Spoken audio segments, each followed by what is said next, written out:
Dios les bendiga a todos ustedes y a toda su familia. Gracias por acompañarnos una vez más a tu devocional. Y antes de empezar quiero pedirte que te suscribas. Si aún no lo has hecho, es muy fácil.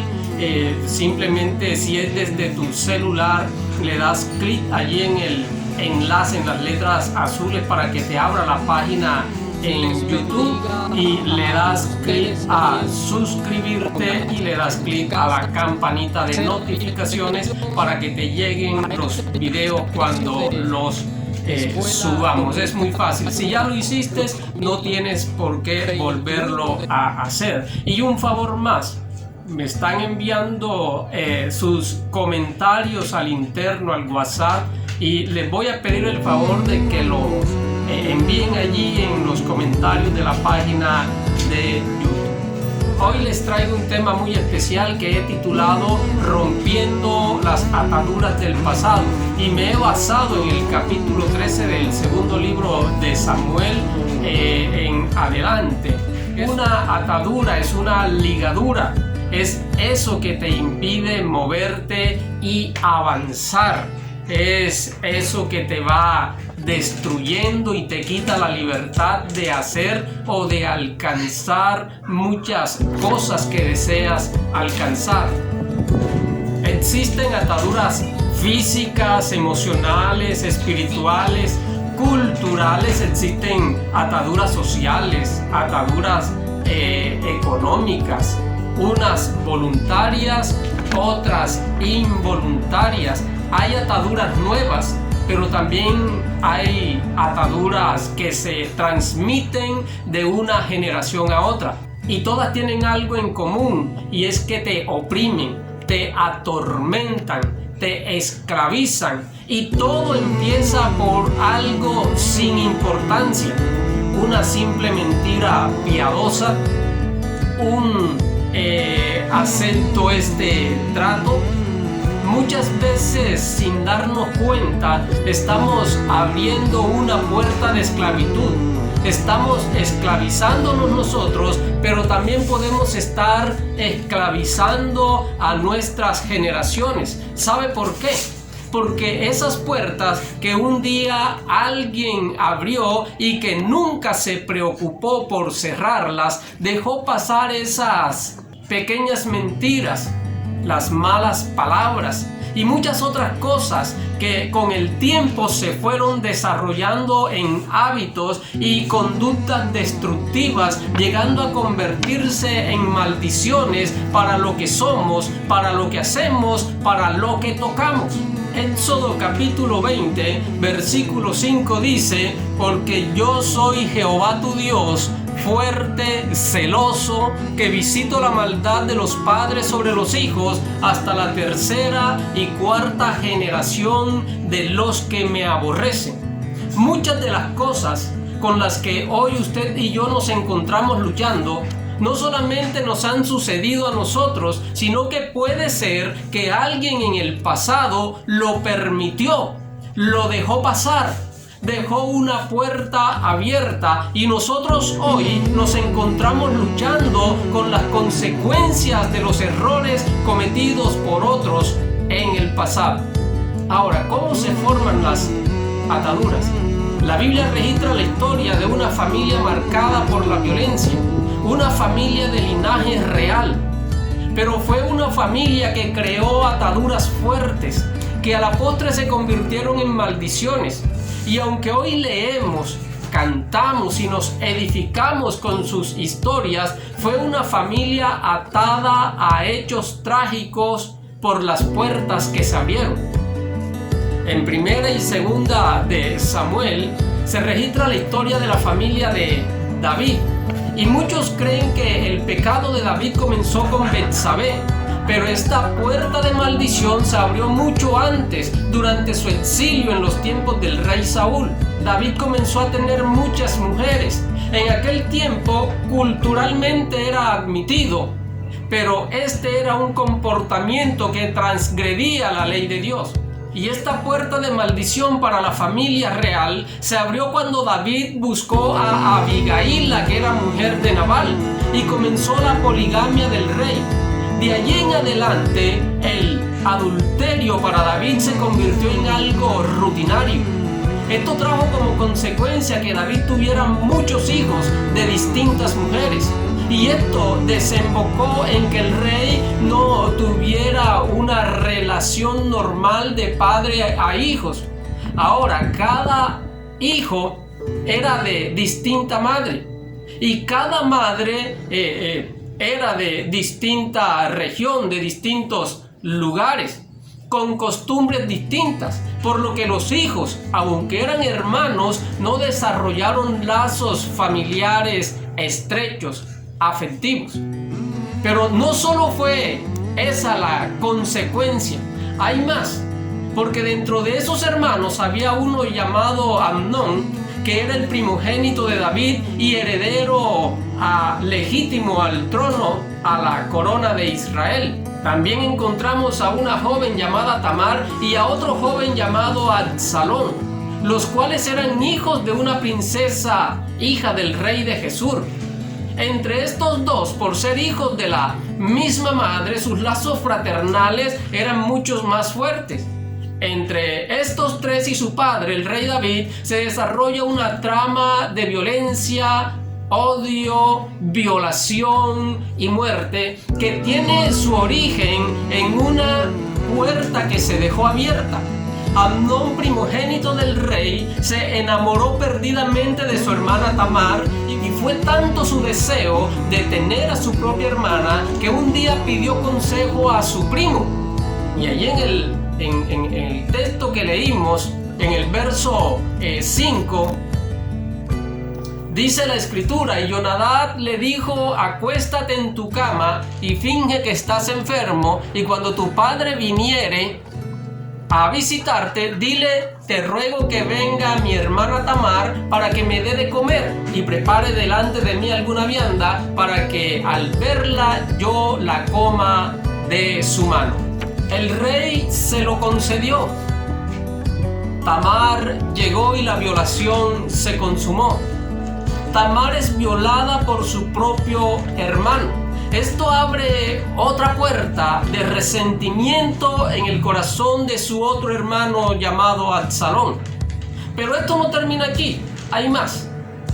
¿Por qué? Porque Absalón esperaba una reacción, un castigo severo por parte de su padre, el rey David, hacia su hermano Amnón. Pero el padre de aquella hija violada, el rey de Israel, que debía impartir justicia, guardó silencio. David, que estaba en el deber de castigar a Amnón, no lo hizo. Pasaron 2 largos años y la Biblia no registra que el rey David llegara donde su hija Tamar para consolarla. De hecho, durante esos 2 años, Tamar no vivió en el palacio real, sino que se vino a vivir con su hermano Absalón. Esto fue acrecentando el resentimiento, la atadura que se había formado en el corazón de Absalón. Un día Absalón organizó una fiesta en la cual invitó al rey y a sus hijos y a sus siervos, haciendo énfasis en su hermano Amnón. El rey no asistió a la fiesta, pero sí sus hijos. Y ya de antemano Absalón había hablado con sus criados para matar a Amnón cuando éste se encontrara borracho. Los criados hicieron todo al pie de la letra y mataron a Amnón, a su propio hermano. El rey David sufrió y lloró, pero no hizo nada para detener esas cadenas de odio que se habían formado en medio de su familia. Y escuche, Absalón huyó al rey Talmai de Gesur, lugar de procedencia de su madre. Y allí en Gesur, Absalón estuvo durante 3 años. Y durante esos 3 años la Biblia no registra que el rey David hiciera el intento de ir o de gestionar la búsqueda de su hijo y arreglar las cosas con él. Y así de esta forma cortar, romper aquella atadura de odio que había en su corazón. Pero esto no termina aquí. Luego de 3 años y por iniciativa de Joab, quien se inventó una historia, logra que David mande a traer a su hijo Absalón. Y uno podría pensar, son 3 años. El corazón de David estaba sano de aquel asesinato. 3 años sin ver a su hijo. Ahora tiene la oportunidad de hablar con él y ponerse de acuerdo, reconciliarse, darse un abrazo como padre e hijo. Pero no, cuando Absalón llega a Jerusalén, quizás con deseo de arreglar las cosas, escuche lo que le dice el rey. En el capítulo 14, verso 24, dice: mas el rey dijo: váyase a su casa y no vea mi rostro. Y volvió Absalón a su casa y no vio el rostro del rey. El verso 28 dice: y estuvo Absalón por espacio de 2 años en Jerusalén y no vio el rostro del rey. Esto fue acrecentando aquella atadura en el corazón de Absalón. Pero esto no termina aquí, sino que pasados estos 2 años, Absalón comienza a maquinar su plan final para hacerse con el trono de Israel y darle un golpe de estado a su propio padre. Y durante 4 años más, Absalón fue ganándose el corazón del pueblo y formando un ejército para combatir a David.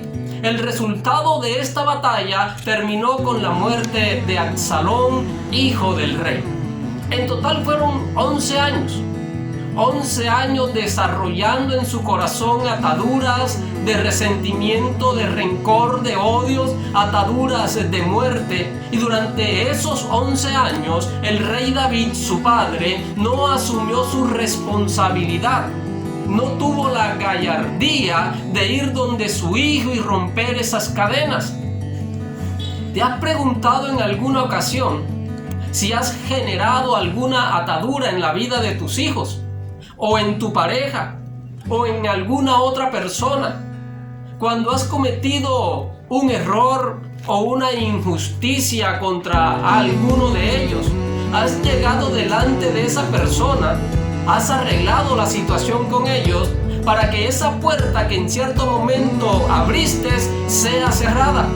Por eso se hace necesario que identifiquemos cuáles son esas ataduras que nos están deteniendo y oprimiendo y seamos libres de todas ellas. Y quiero empezar citando un texto maravilloso. Juan, Evangelio de Juan, capítulo 1, versículo 12 y versículo 13. El verso 12 dice: mas a todos los que le recibieron, a los que creen en su nombre, les dio potestad de ser hechos hijos de Dios. Cuando usted y yo nacimos, heredamos de nuestros padres sus características. El ADN de nuestros padres está en nosotros. Nosotros nos parecemos a nuestros padres en muchos aspectos, en sus rasgos físicos, en el color de sus ojos, en lo alto o lo bajo de su estatura, en alguna cualidad o don que nuestros padres tengan. Ahora, el apóstol Juan nos dice que tenemos un nuevo padre, uno que nos ha adoptado como sus hijos, uno que nos ha dado una nueva identidad, uno que ha hecho de nosotros una nueva criatura, uno que nos ha perdonado y nos ha limpiado de nuestros pecados. Y escuche lo que dice el verso 13. El verso 13 dice: los cuales no son engendrados ni de voluntad de carne ni de voluntad de varón, sino de Dios. O sea que usted y yo no somos hijos de Dios por nuestra voluntad o por nuestra elección. Somos hijos de Dios por su gracia, por su misericordia. Somos hijos porque Él nos engendró conforme a su voluntad. Y si somos engendrados por Él, esto significa que también heredamos de Él sus características. O sea, el ADN de Dios está en nosotros. Sus genes corren por nuestras venas. Esta clase de hijos es una generación vencedora, no porque seamos más que otros, sino porque nuestro Padre es el Rey de los cielos y de la tierra. La ciencia dice o decía que si el padre era drogadicto, lo más seguro es que su hijo tendría altas probabilidades de ser drogadicto.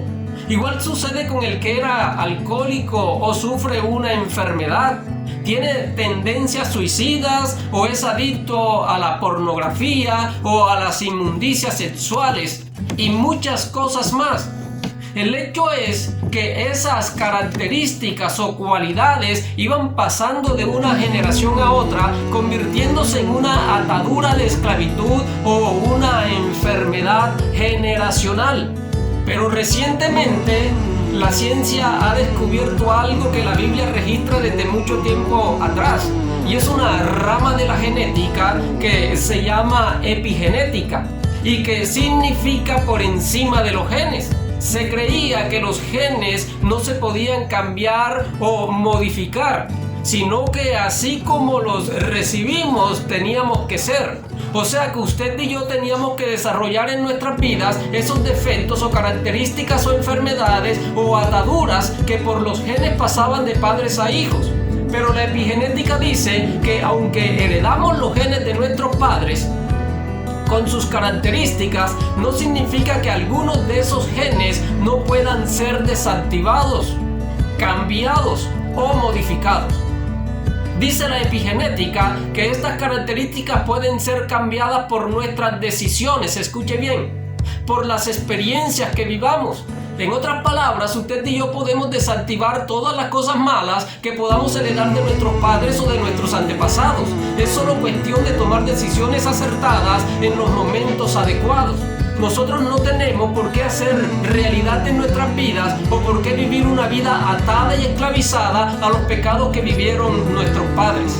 Les dije que la Biblia registra este descubrimiento hace muchos años atrás. Les estoy hablando de unos 600 años antes de Cristo.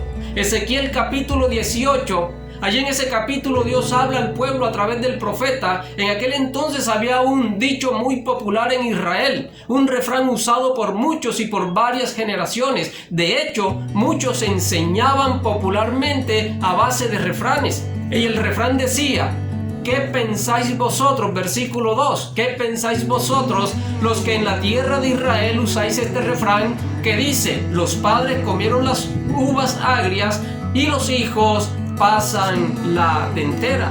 La gente pensaba que lo que estaban padeciendo era producto de los errores de sus padres. Los interiorizaron tanto que llegaron al punto de creer que Dios es injusto, porque si los padres cometieron los errores, los padres debían pagar las consecuencias de ellos. Por eso el Señor les dice: hasta aquí han creído que tienen que sufrir las consecuencias de los errores de otros. Pero hoy les digo, nunca más será dicho este refrán en Israel, sino que el alma que pecare, esa morirá. Amado hermano, querido amigo, tú no tienes por qué sufrir las consecuencias de los errores de otros. Hoy dile a esa atadura: hasta aquí. Hoy dile a esa enfermedad: hasta aquí. Hoy dile a esas cadenas: hasta aquí. Nunca más. Nunca más tienes por qué sufrir esas consecuencias. Es cierto que el Señor visita la maldad de una generación a otra. Es cierto que hay ataduras que pasan de padres a hijos, pero también es cierto que tú tomas o no la decisión de desarrollar esa característica en tu vida y vivir esclavizado en lo que tus antepasados vivieron. Tú tomas la decisión de ser libre de tus cadenas o seguir atado al pecado. Muchas personas, cristianos y no cristianos, se encuentran luchando contra estas ataduras. Llevan vidas de derrota, limitados por la culpa. Quisieran ir más allá, pero las ataduras los detienen, no los dejan seguir. Tratan de cambiar su conducta por sí mismos, pero vuelven a caer en el mismo error y se desesperan. Y muchos se han dado por vencidos. Recuerda que esto es un proceso en el que tú tienes que tomar decisiones. Y una de esas decisiones, quizá la más importante después de haber aceptado a Jesucristo en tu corazón, es el perdón.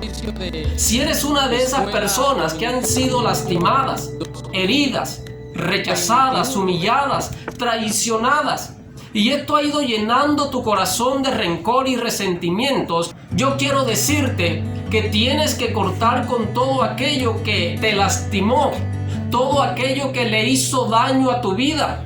Abre tu corazón. Recibe el amor, recibe el perdón de Jesucristo. Perdónate a ti mismo y perdona a todos aquellos que un día te hicieron daño. No es fácil perdonar, pero es necesario hacerlo para que seas libre de esas ataduras que por mucho tiempo te han mantenido esclavizados.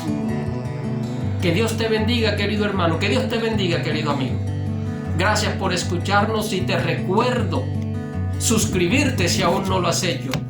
Te recuerdo compartir esta palabra, darle un me gusta y comentarnos allí en los comentarios de YouTube acerca de qué te pareció esta palabra.